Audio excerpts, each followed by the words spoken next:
গণতন্ত্র এখনো পুনরুদ্ধার হয়নি।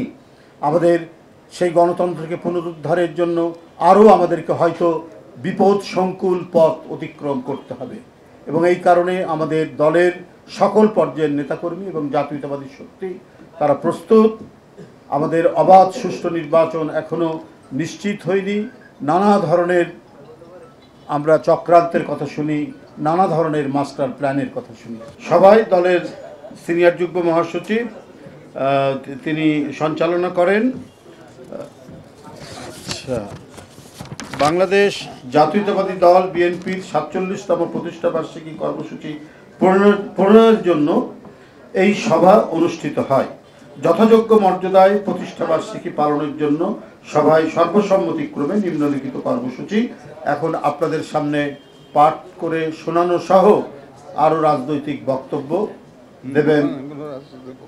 বন্ধুরা আমার, আপনারা জানেন এদেশের এক ক্ষণজন্ম সন্তান, এক অদম্য সাহসী বীর সেনানায়ক, ১৯৭১ সালে দেশমাতৃকার স্বাধীনতার জন্য যিনি মহান স্বাধীনতার ঘোষক হিসাবে সারা জাতির কাছে আমাদের ইতিহাসে একটি গৌরবোজ্জ্বল অধ্যায় যিনি রচনা করেছেন, তার প্রতিষ্ঠিত দল বাংলাদেশ জাতীয়তাবাদী দল। এই দল অনেক অর্জনের মধ্যে দিয়ে বাংলাদেশে তার রাজনৈতিক বিচরণ অব্যাহত রেখেছে এবং এই বিচরণ ছিল গৌরবে, এই বিচরণ ছিল সাহসে, এই বিচরণ ছিল অসংখ্য অর্জনের এক ভূষিত পংক্তিমালা দিয়ে তৈরি। বন্ধুরা আমার, বহুদলীয় গণতন্ত্র বাকশালের অন্ধকার অঞ্চল থেকে আলোকিত বহুদলীয় গণতন্ত্র পুনঃপ্রতিষ্ঠা, মানুষের বাক স্বাধীনতা, সংবাদপত্রের স্বাধীনতা, সংবাদপত্রের অবাধ চর্চা নিশ্চিত করেছিলেন সেই ব্যক্তিটি যার নাম জিয়াউর রহমান। বন্ধুরা আমার, জাতীয় আন্তর্জাতিক চক্রান্তে ১৯৮১ সালের ৩০শে মে চট্টগ্রাম সার্কিট হাউসে তাকে নির্মমভাবে হত্যা করা হয়, তিনি শাহাদাত বরণ করেন। বন্ধুরা আমার, এই অল্প সময়ের মধ্যে মানুষকে দিয়েছিলেন তিনি নিরাপত্তা, মানুষকে দিয়েছিলেন তিনি স্বস্তি এবং তার বেঁচে থাকার নিশ্চয়তা, কিন্তু এটা সহ্য হয়নি চক্রান্তকারীদের, তাই তাকে হত্যা করা হয়।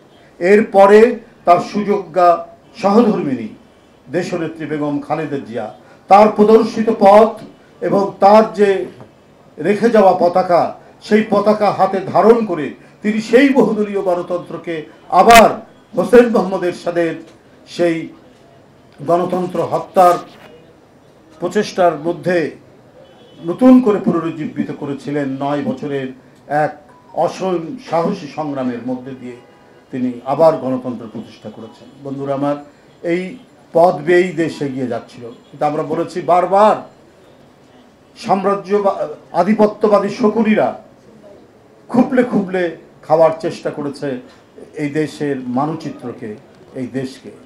আবারও নানা ষড়যন্ত্রের অন্ধ গলি দিয়ে ১৬ বছর সেই পতিত ৭৫ সালের ভয়ঙ্কর আওয়ামী ফ্যাসিবাদ বাকশাল নতুন রূপে নতুন আঙ্গিকে তারা